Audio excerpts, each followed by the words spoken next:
Voilà. Puis on va commencer par prier, hein. Oui, Seigneur, nous voulons te remercier pour cette soirée que nous passons ensemble. Merci pour la reprise de ces enseignements. Merci pour les leçons que tu peux nous donner au travers de ta parole, parce que c'est vrai qu'il est utile d'étudier ta parole, de la méditer, parce que c'est elle qui nous enseigne, qui nous libère, qui nous fait progresser de jour en jour avec l'aide de ton Esprit Saint. Nous voulons te remercier, Seigneur, que vraiment cette soirée puisse apprendre ensemble des choses qui sont dans ta parole. Remercions dans le nom de Jésus. Amen. Amen.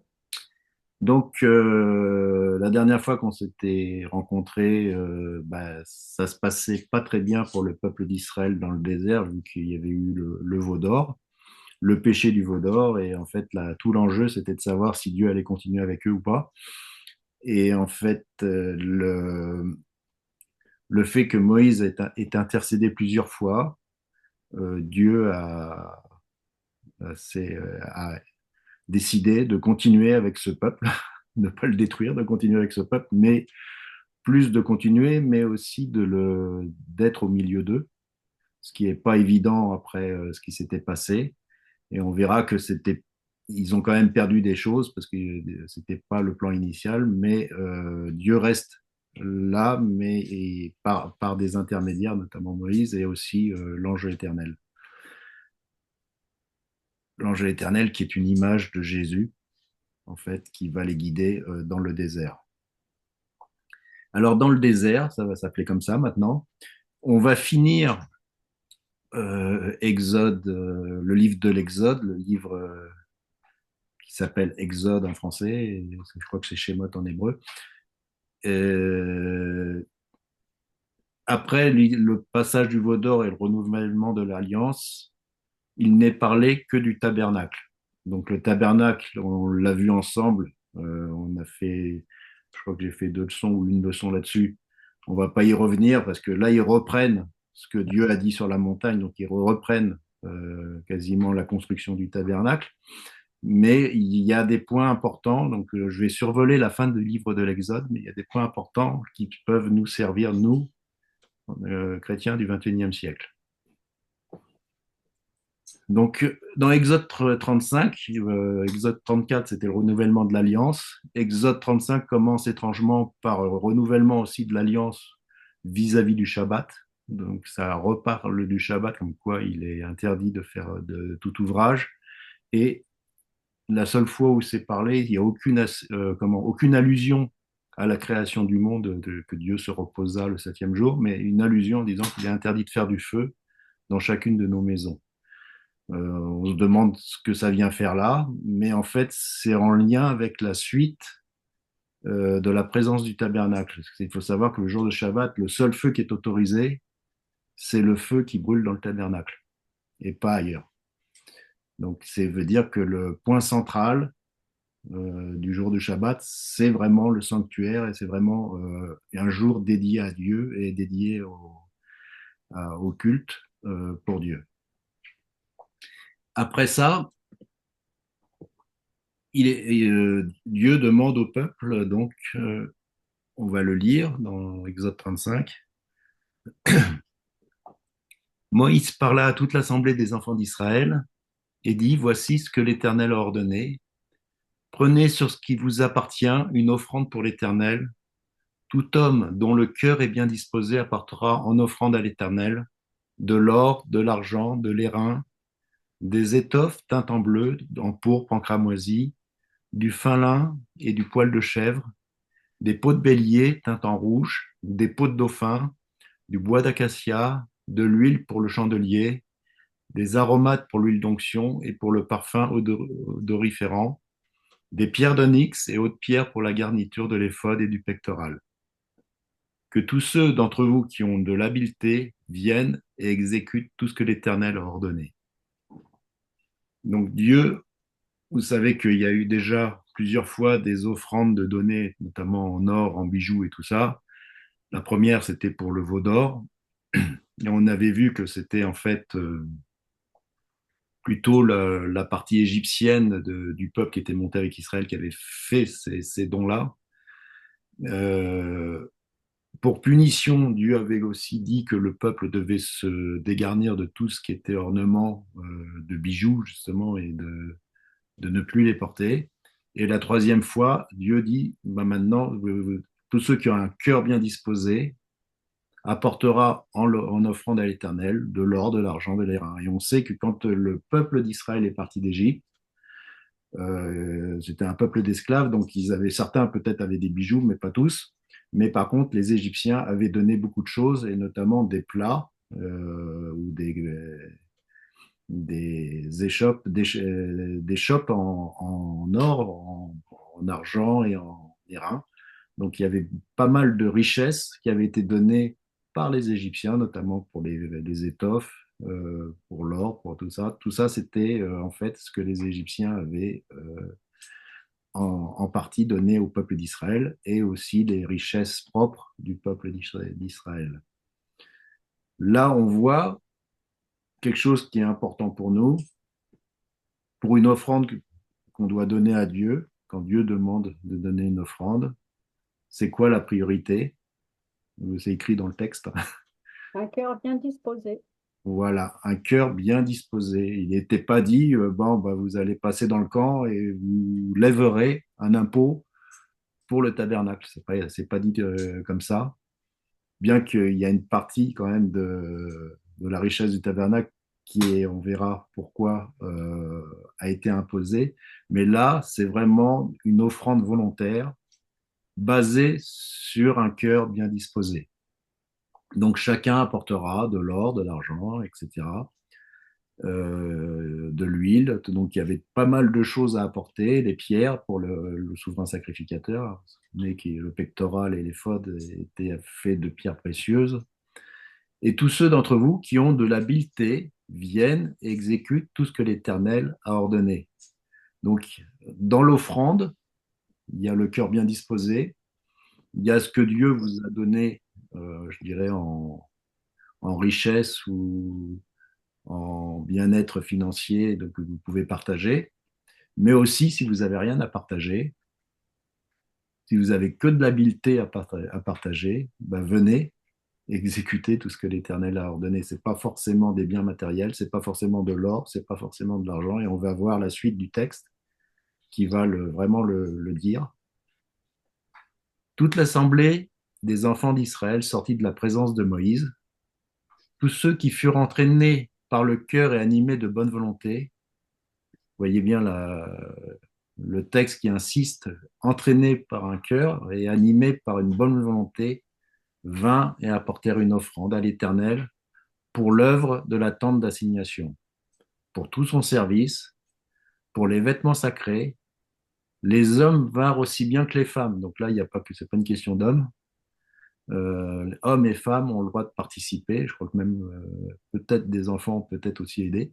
C'est pas écrit dans le texte, donc je ne vais pas le dire. Tous ceux dont le cœur était bien disposé apportèrent des boucles, des anneaux, des bagues, des bracelets, toutes sortes d'objets d'or. Chacun présenta l'offrande d'or qu'il avait consacrée à l'Éternel. Tous ceux qui avaient des étoffes teintes en bleu, en pourpre, en cramoisi, et du fin lin et du poil de chèvre, des peaux de bélier teintes en rouge et des peaux de dauphin les apportèrent.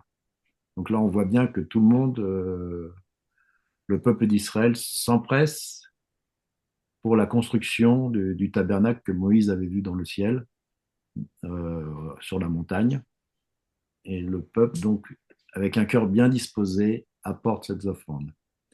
Tous ceux qui présentèrent par élévation une offrande d'argent et d'airain apportèrent l'offrande à l'Éternel. Alors, présenter par élévation, c'est la traduction de Louis II. En fait, c'est présenter vraiment consacré à l'Éternel. C'est pour ça qu'on parle d'élévation, c'est consacré vraiment au nom de Dieu, une offrande d'argent et d'airain apportèrent l'offrande à l'Éternel. Tous ceux qui avaient du bois d'acacia, donc il n'y avait pas forcément de l'or, mais il y avait aussi besoin de bois pour les ouvrages destinés au service, l'apportèrent.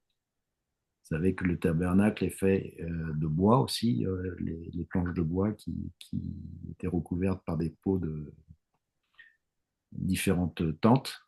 Et il y a aussi l'arche de l'Alliance qui était en fait aussi en bois d'acacia et tous les meubles du tabernacle, sauf le chandelier, étaient faits en bois aussi. Toutes les femmes qui avaient de l'habileté filèrent de leurs mains et elles apportèrent leur ouvrage, des fils teints en bleu, en pourpre, en cramoisi et du fin lin.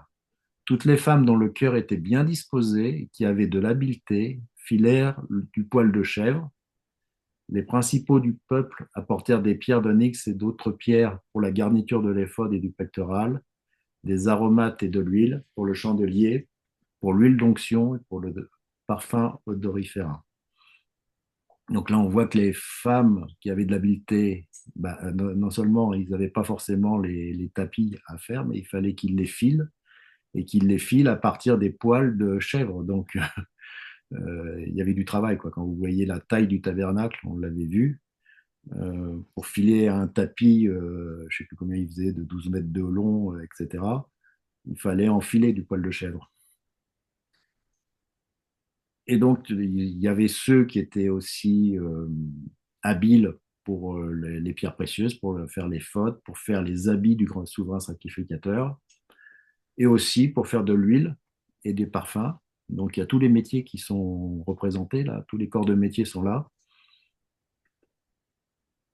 mais toujours euh, la partie importante de ça, c'est toutes les femmes dont le cœur était bien disposé. C'est toujours le cœur bien disposé. Les hommes aussi, que le cœur soit bien disposé.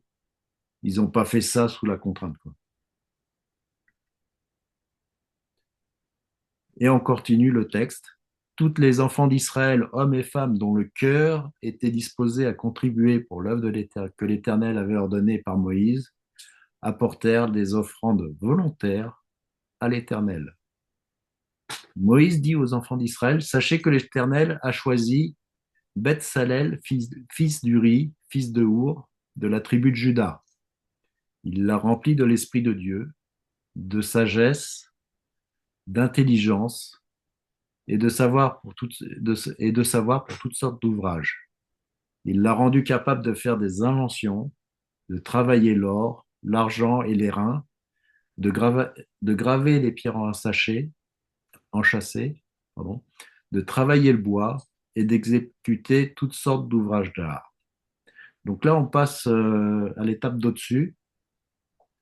Non seulement il y avait ceux qui avaient le cœur bien disposé, mais il y a ceux aussi qui ont été appelés. Donc on sait que dès la montagne, dès Exode 31, Dieu parle de Beth-Salel comme étant rempli de l'Esprit de Dieu, de sagesse et d'intelligence pour savoir, pour faire toutes sortes d'ouvrages. Donc là, on voit qu'il y a quand même quelque chose, c'est qu'il n'y a pas les spirituels d'un côté et les manuels de l'autre. Euh, le manuel, des fois, tout ce qui peut être, on pourrait juger tout ce qui est pratique, euh, manuel et tout simplement peut-être, je sais pas, plombier, femme de ménage, maçon. On pourrait croire que c'est un métier juste pour vivre, mais si Dieu vous a rempli de l'Esprit de Dieu, un esprit de sagesse et d'intelligence, il ne faut pas négliger aussi ce qui nous semble, nous, parce que dans le christianisme, on a souvent l'habitude de séparer le spirituel et le matériel. Le spirituel, c'est les anciens, les pasteurs, les prophètes, etc. Mais les diacres dans l'Église, ou même des personnes qui ont un don, hein, don de bien, là, il l'a rendu capable de faire des inventions, donc c'est un don quelque part, de faire ça, d'avoir l'intelligence et le savoir pour faire toutes sortes d'ouvrages, ce qu'on appelle maintenant les autodidactes. Autodidacte, c'est un don aussi de Dieu.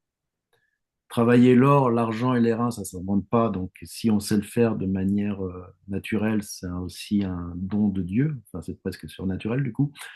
De graver les pierres à enchâsser. De travailler le bois, c'est encore un autre métier.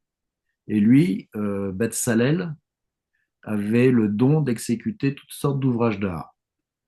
Donc, il était polyvalent, autodidacte et polyvalent. Et Beth Salel, j'ai voulu vérifier ce que ça voulait dire en hébreu. Ça veut dire sous l'ombre. sous-entendu sous l'ombre de l'Éternel, sous les ailes de Dieu. Ça veut dire vraiment de faire l'ouvrage qu'il fait, c'est vraiment sous la direction de Dieu, son nom le dit, euh, rempli de l'Esprit de Dieu. Et on sait que bon, dans la tradition, je dirais, pentecôtiste, des églises pentecôtistes, Beth Salel, c'est vraiment la première, dans la Torah, c'est vraiment le premier passage où on voit que quelqu'un est rempli de l'Esprit de Dieu. Mais là, c'est pour faire de l'ouvrage. Il lui a aussi accordé le don d'enseigner, aussi, parce que c'est pas le tout, il n'était pas tout seul à faire le tabernacle. Quand vous voyez la taille et vous verrez le poids aussi des objets qui ont été faits, s'il avait été tout seul, il y aurait passé 3 ans. Hein. Donc il fallait aussi qu'il enseigne les autres à construire le tabernacle. Donc c'est pas le tout de savoir bricoler, mais il faut ça aussi savoir enseigner les autres à bricoler. Quand je dis bricoler, c'est vraiment construire. De même qu'à Oholiab, fils d'Ahi Samak, de la tribu de Dan. Il les a remplis d'intelligence pour exécuter tous les ouvrages de sculpture et d'art, pour broder et tisser les étoffes teintes en bleu, en pourpre, en cramoisi, de fin lin, pour faire toute espèce de travaux et d'inventions. Donc il n'est pas tout seul, il a déjà le don d'enseigner, mais aussi il y a une autre personne qui a été appelée, c'est Oholiab. Oholiab, son nom en hébreu, ça veut dire la tente du Père. Donc c'est un nom bien à propos, puisque là ils sont en train de construire la tente de l'Éternel. Euh, ils ne pouvaient pas avoir un nom mieux approprié que Oholiab. Et lui aussi, il les a remplis d'intelligence pour exécuter tous les ouvrages de sculpture d'art et broder et tisser les étoffes.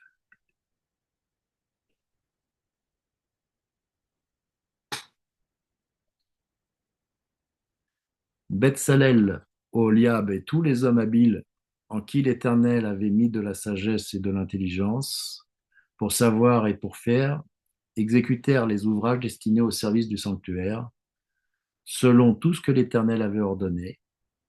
Moïse appela Betsalel, Oholiab et tous les hommes habiles dans l'esprit desquels l'Éternel avait mis de l'intelligence, tous ceux dont le cœur était disposé à s'appliquer à l'œuvre pour l'exécuter.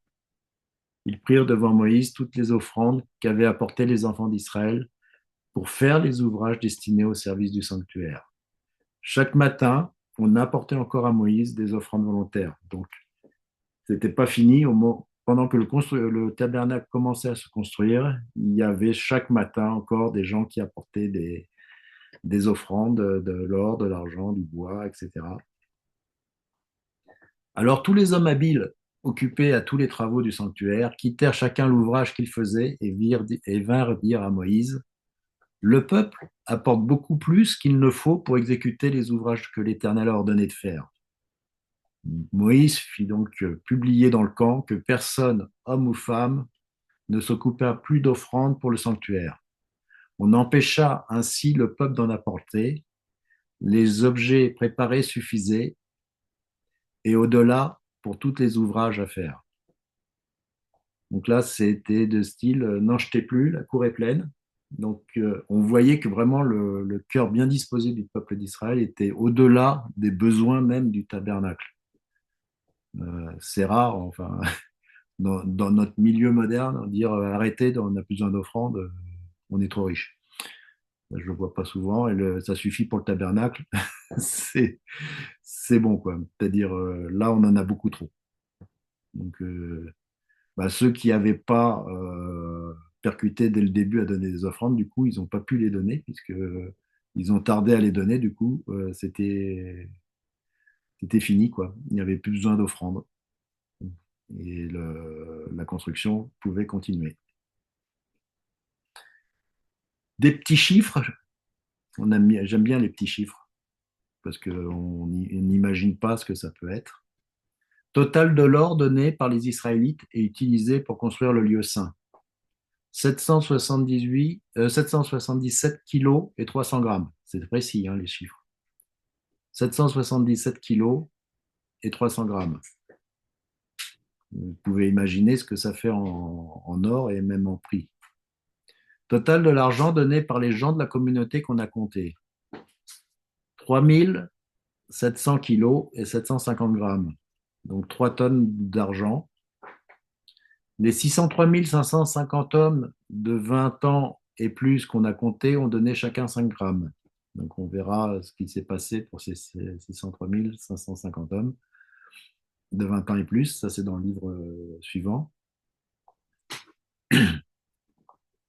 Les artisans ont utilisé 3000 kilos d'argent pour couler les 100 supports des colonnes du lieu saint et du rideau intérieur. Cela fait 30 kilos par support.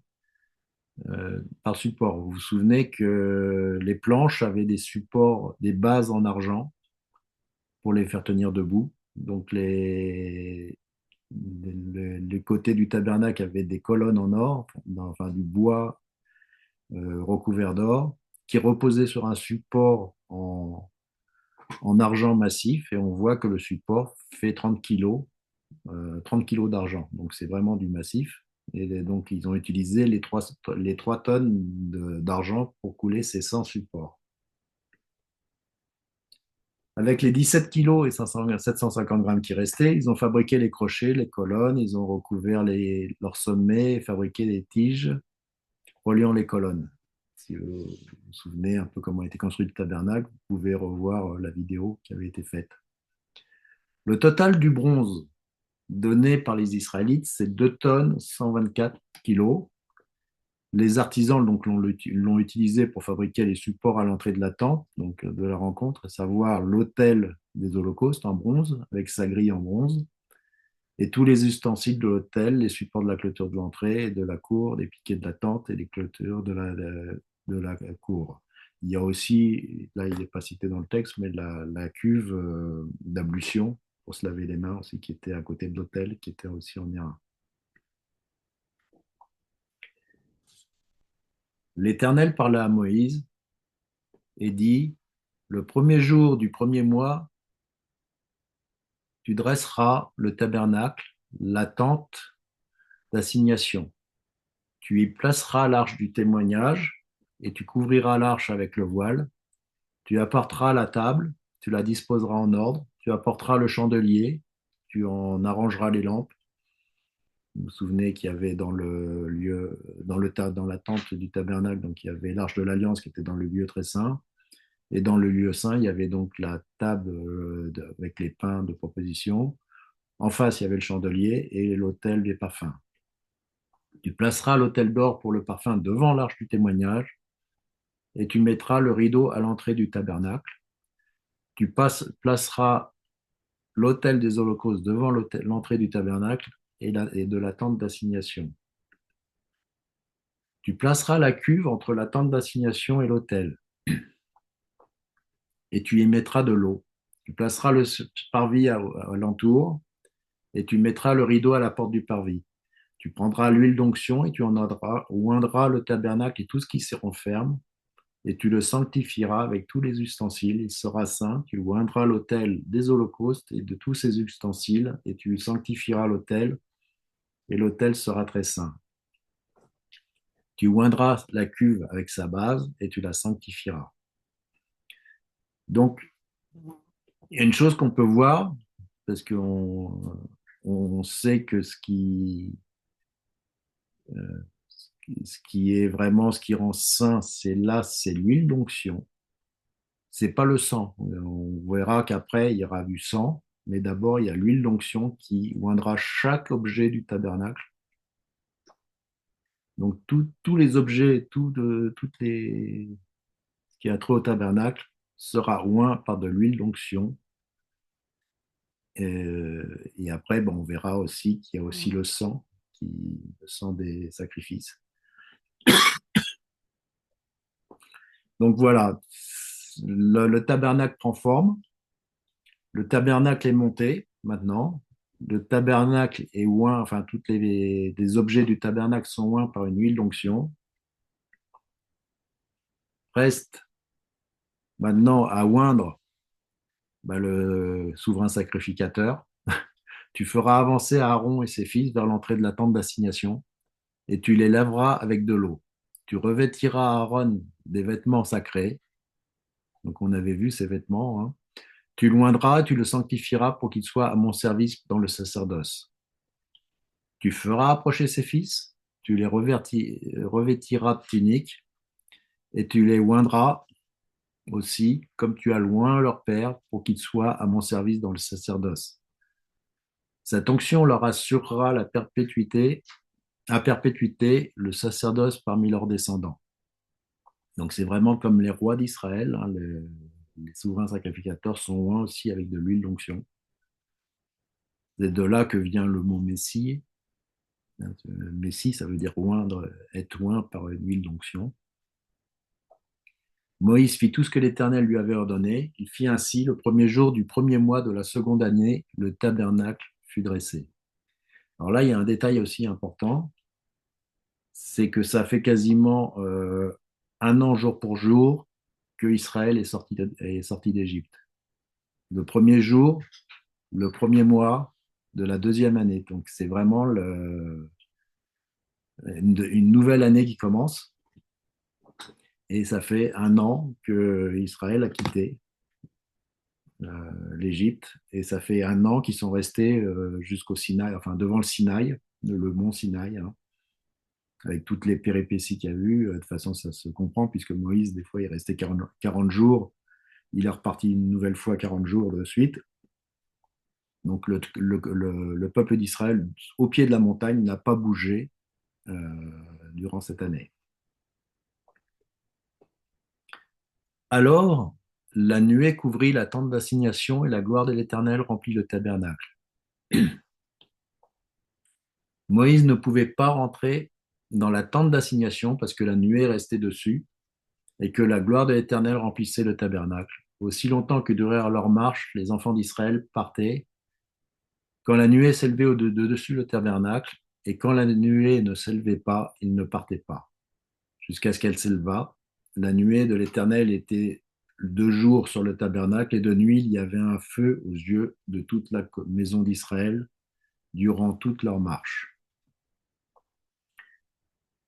Donc là, on voit que la gloire de l'Éternel remplit le tabernacle.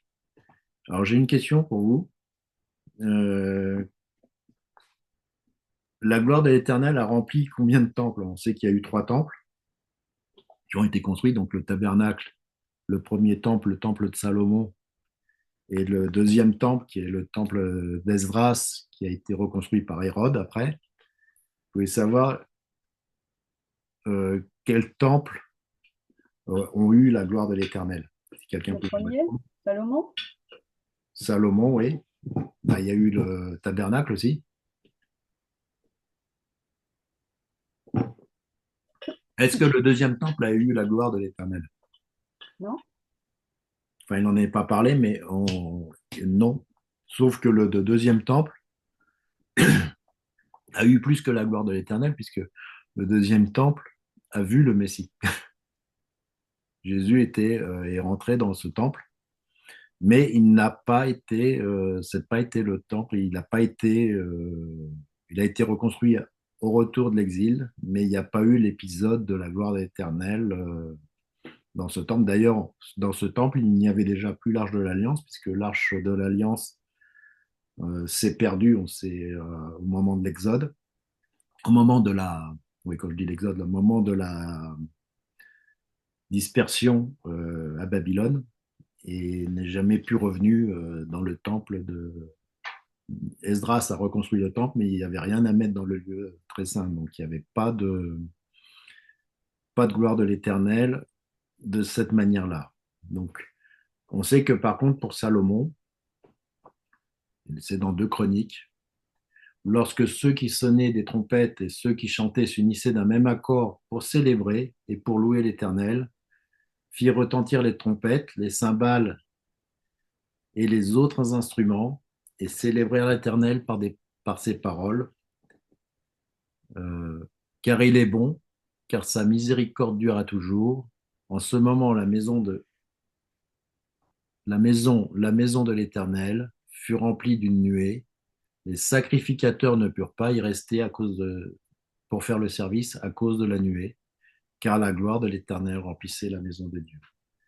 Donc c'est arrivé une deuxième fois. La première fois, c'est Moïse qui ne pouvait pas rester et Aaron qui ne pouvait pas rester dans le tabernacle à cause de la nuée. Et à l'époque de Salomon, c'est pareil, tous les sacrificateurs ne purent pas rester dans le temple, tellement la gloire était dans le temple. Il y a un autre temple, on n'a pas cité, mais on en a parlé aussi, qui aura la gloire de l'Éternel. Je parle au futur. C'est le temple d'Ézéchiel on avait vu, hein. Le temple d'Ézéchiel que j'appelle le quatrième temple, parce qu'il va y avoir sûrement à Jérusalem un jour un troisième temple qui sera construit, mais qui n'aura pas la gloire de l'Éternel et qui sera lui-même profané par le faux Messie. Mais au moment du retour de Jésus, si vous regardez les vidéos précédentes, le temple d'Ézéchiel, qui est décrit dans Ézéchiel, à un moment, il est parlé que la gloire de l'Éternel rentre dans le temple. On voit le passage d'Ézéchiel qui dit que la gloire de l'Éternel rentre dans le temple et remplit le temple. Donc, en fait, il y a dans l'histoire du monde trois temples qui auront la gloire de l'Éternel. Le tabernacle, le temple de Salomon et le temple d'Ézéchiel. Voilà, donc on arrive à la fin du livre de l'Exode. Donc, vous avez vu que de 35 à 40, ça se finit en beauté par la gloire de l'Éternel qui remplit le tabernacle. Et le livre de l'Exode s'arrête à ce moment-là. Donc, il a consacré énormément de chapitres. Je vous ai fait grâce un peu de tous les détails. Si vous voulez les lire, vous pouvez les lire, c'est intéressant, mais bon, il y a beaucoup je dirais, de redites par rapport à ce qui s'est dit déjà sur la montagne. En fait, tout ce qu'on a vu sur la montagne, ce que Moïse avait vu sur la montagne, ça avait déjà été dit, et là, ils ont mis en pratique ce que l'Éternel avait ordonné sur la montagne. Je ne sais pas si vous avez des questions à ce niveau, je dirais, sur le livre, parce que là, on a fini l'Exode, enfin le livre de l'Exode, et on va changer de livre. Non, pas de Bon, question. pas de questions. Bon. Entre C'est l'Exode, après l'Exode, le livre de l'Exode, il y a le livre du Lévitique. Je suppose que c'est un livre merde, hein. que vous aimez lire. Hum, hum. Le livre de Lévitique. Alors, le livre de Lévitique, je vais pas l'aborder dans cet enseignement parce que bon, il y a beaucoup de lois qui ont trait justement au tabernacle, au sanctuaire. Et il y a d'autres lois c'est toute la loi. En fait, Dieu donne une loi, je dirais, physique, spirituelle, pratique. Il y a tout qui est cité, hein, aussi bien la pureté, ce qu'il faut manger, ce qu'il ne faut pas manger, ce qu'il faut faire, les sacrifices pour les sacrificateurs, etc. En fait, Dieu est en train de se faire un peuple. Vous savez que pour avoir un peuple, il n'y a plus. Qu'est-ce qui constitue un peuple, en fait, l'identité d'un peuple? Je ne sais pas, qu'est-ce que vous avez des idées là-dessus? Et les Qu'est-ce- gens, Les lois, le terrain. Comment? Les lois, le terrain, le territoire. Un territoire, oui, Et des c'est lois. la terre promise que Dieu a promis à Abraham, Isaac et Jacob. Une loi, les lois communes, les lois communes, donc c'est surtout dans le Lévitique que les lois, je dirais, sont communes. Il faut une armée. ah oui, Parce que si vous dites que vous êtes un peuple, là, on peut dire Israël, s'il n'avait pas d'armée, il serait un peu mal. Donc là, c'était pareil à cette époque-là. Il faut une armée et il faut une cohésion et un ordre, de l'ordre et un point central qui fait la cohésion. Et le point central qui fait la cohésion de ce peuple, c'est Dieu. C'est Dieu qui est au milieu d'eux dans le tabernacle. On va voir après dans les camps, quand on sera dans le livre des Nombres, on va voir la suite. Donc on va passer donc je passe sur le Lévitique. Si vous voulez le lire, vous pouvez, hein. Il y a beaucoup de choses intéressantes à lire qui peuvent nous intéresser, mais je le ferai j'y reviendrai ponctuellement sur certains passages. mais ce n'est pas le sujet. On va passer directement au livre des nombres. Donc là, ça va parler du désert. Le livre des nombres, en hébreu, enfin dans la Bible hébraïque, c'est Bamidbar, c'est le nom de la chaîne aussi que nous avons. Ça veut dire dans le désert, tout simplement. Dans le désert. Alors, pourquoi on parle du livre des nombres dans nos Bibles françaises? Bah, tout simplement, c'est qu'en 300 avant Jésus-Christ, le livre des nombres s'appelait le dénombrement, même en hébreu, enfin en grec surtout, puisque c'était la Septante qui avait traduit ça comme ça, dénombrement.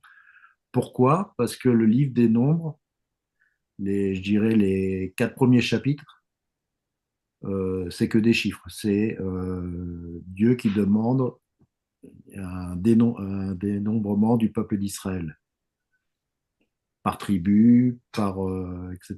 Donc on voit les 4 premiers chapitres, c'est vraiment des chiffres, hein. Donc vous savez que la Bible, enfin vous le savez ou vous ne savez peut-être pas, la Bible, il y a deux écrits bibliques. Il y a un écrit, je dirais,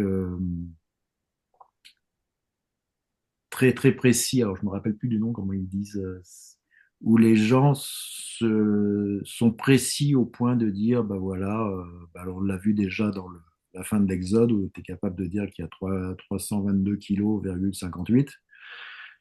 C'est pareil dans ce livre des nombres, c'est vraiment très précis, je dirais à l'homme près.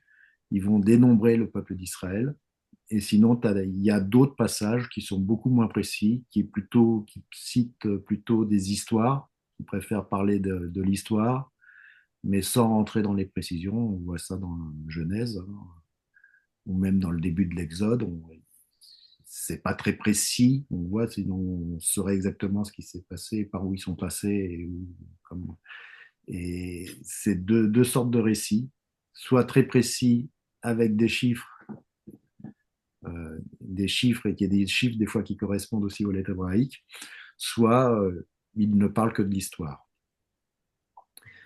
Euh, au, à la fin, je dirais après Jésus-Christ, au deuxième siècle, à peu près, quand la Bible hébraïque a été voyélisée, on va dire, par les Massorètes de Tibériade, ils ont renommé certains livres tout simplement par le premier nom qui apparaît en hébreu. Par exemple, Genèse, c'est Bereshit. Bereshit bara Elohim, c'est le premier mot qui apparaît dans le livre, donc il l'appelle Bereshit en tête. Et le livre des nombres s'appelle Bamidbar, qui veut dire dans le désert. Et le premier mot qui apparaît, c'est Vayedaver Adonai El Moshe Bamidbar Sinaï. Voilà. Et dans le désert, donc le livre des nombres, donc Bamidbar, et on voit le texte, ça veut dire et l'Éternel parla à Moïse dans le désert du Sinaï. Et c'est important, ce texte est important de dire Bamidbar. On voit que et l'Éternel parla, c'est la première racine que vous voyez. Le premier mot qui est en jaune, c'est, ben, vous le voyez, je ne sais pas si vous le voyez là, c'est Daver. Daver, ça veut dire parler. Davar, c'est la parole. Daver, c'est parler. C'est un verbe, hein. C'est un verbe hébraïque qui veut dire parler. Et Bamidbar, il a. Bamidbar, ça veut dire Midbar, bas, c'est dans. Midbar, ça veut dire le désert. Et le désert, vous voyez en jaune, a la même racine que le verbe parler. Alors, je ne sais pas si vous voyez où je veux en venir et à quoi sert le désert. Et l'Éternel parla à Moïse dans le désert du Sinaï. D'ailleurs, Sinaï, ça a la même racine que le buisson. Sinaï, c'est buisson en fait. Séné, c'est un buisson. Sinaï, cette racine-là, c'est les mêmes lettres. C'est là où Dieu a commencé à parler à Moïse quand il était berger à l'époque où il n'était pas encore appelé. Et c'est là où Dieu l'a appelé. Et en fait, le désert, pour ceux qui passent par le désert, alors c'est pas très sympa, c'est pas très plus confortable, mais c'est des fois des passages obligés dans notre vie chrétienne de se retrouver tout seul, de se retrouver dans le désert, parce que là, il n'y a que Dieu qui peut, qui peut se faire entendre. Vous savez que le prophète Élie, quand il a confronté les prophètes de Baal et qui a fui devant Jézabel, où est-ce qu'il est allé? C'est une question, hein, je suppose. Où est-ce que le prophète Élie est allé après avoir confronté, où est-ce qu'il a fui plutôt, après avoir confronté les prophètes de Baal?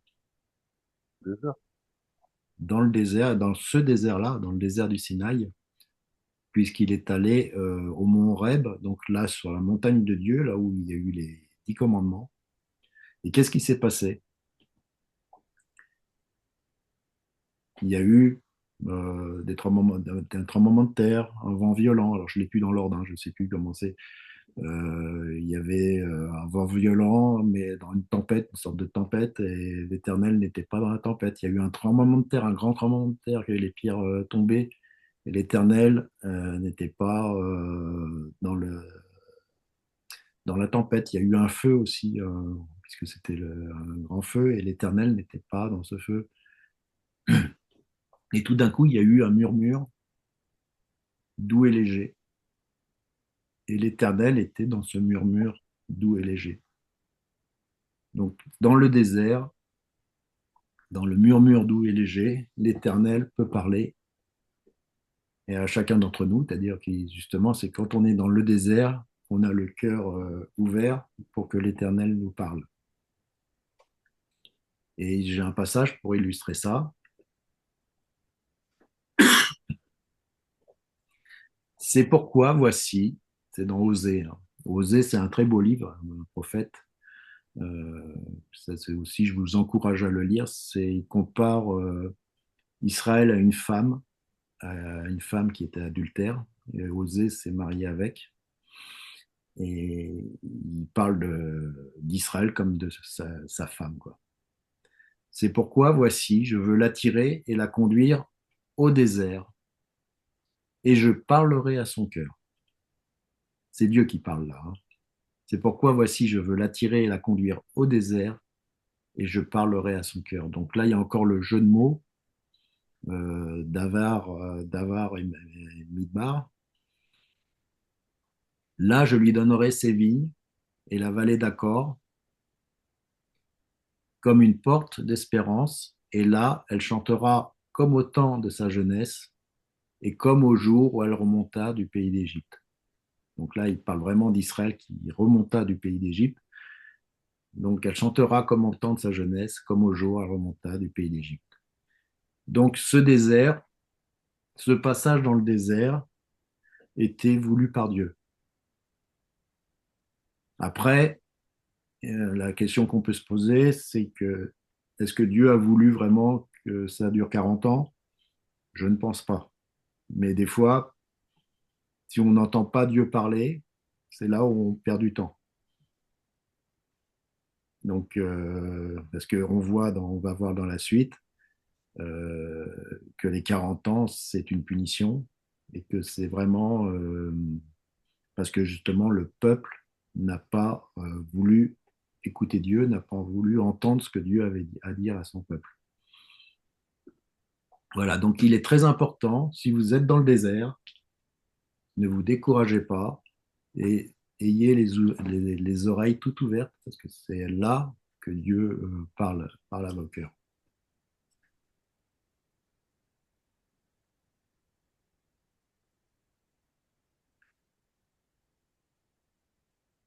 Donc, il est quelle heure là? Je crois qu'on va arrêter là. Je prendrai la suite de Nombre. On fera la suite une prochaine fois. Je vais commencer parce que là, sinon, ça coupe mal au milieu de l'enseignement. Donc, je ne sais pas si vous avez des questions, si vous avez des choses à dire. Non. Non? Bah,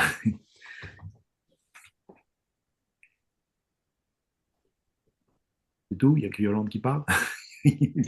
Non, pas de question. Pas de questions? Pas de question non plus. Non, non. Oh, tout est clair alors, du coup. Oui, Oh, bah C'est oui. dense quand même, hein. Ah? C'est dense. c'est dense, ouais, j'ai envie de dire ça aussi. Ouais, c'est dense. C'est Mais c'est pas du bouillon, hein. C'est du solide. bah, je sais C'est pas. intense, comme le café, c'est Intense. intense. Mais sachez que désert et parler, c'est la même racine hébraïque. Ah, Medaber, c'est je parle. Ani Bedaber ivrit, je parle hébreu. Et Midbar, donc c'est les mêmes consonnes, hein, c'est désert. Et c'est indissociable. Le désert est un passage obligé pour Dieu à chaque fois. D'ailleurs, souvenez que Jésus, qu'est-ce qu'il a fait après son baptême? Il est allé dans le désert. Et, désert. et pour écouter qui? Dieu. Pour parler à Dieu. C'est surtout pour parler à Dieu, mais il y a aussi un autre qui peut parler dans le désert. Ah, non, c'est Dieu. Et là, qu'est-ce que Jésus a réussi? C'est que parce qu'il avait la parole de Dieu avec lui. Et quand je dis, ne vous inquiétez pas si vous êtes dans le désert, alors moi j'ai un conseil à vous donner quand vous êtes dans le désert, c'est de vous raccrocher à la parole de Dieu. Hmm. Que Dieu ne parle pas comme ça, enfin il peut, mais son premier moyen pour nous parler, c'est sa parole. Et si vous restez dans le désert et puis que voilà, vous n'êtes pas ancré dans sa parole, ben, des fois il y a d'autres voix qui peuvent se faire entendre. Parce que le désert, c'est vraiment quelque chose de spirituel aussi. C'est-à-dire, même le désert physique, le désert que vous pouvez voir, est souvent associé à des choses de spirituelles, aussi bien divin comme Dieu qui parle à nos cœurs. Mais vous savez que tout ce qui est démon, tout ce qui est, c'est souvent envoyé dans le désert aussi. Hmm. Donc, il faut vraiment entendre la parole de Dieu. Et le désert, c'est vraiment le commencement de la formation d'un peuple. De la formation, là, on va voir comment Dieu va se prendre dans le peuple, sachant l'idée principale que je voulais vous dire, et on le verra dans Nombre, c'est que ce que Dieu veut, c'est un cœur à cœur avec lui dans le désert. C'est-à-dire ce que on verra la volonté de Dieu par rapport au peuple d'Israël, c'est d'habiter au milieu de son peuple et au cœur de son peuple, c'est-à-dire d'habiter au centre de son peuple. On verra ça la prochaine fois. C'est vraiment un cœur à cœur où Dieu nous parle et Dieu veut que nous lui parlions. C'est pas une relation comme ça. Et quand vous lisez le livre d'Osée, quand je dis c'est un cœur à cœur, je dirais c'est un cœur à cœur amoureux, comme une femme vis-à-vis d'un homme.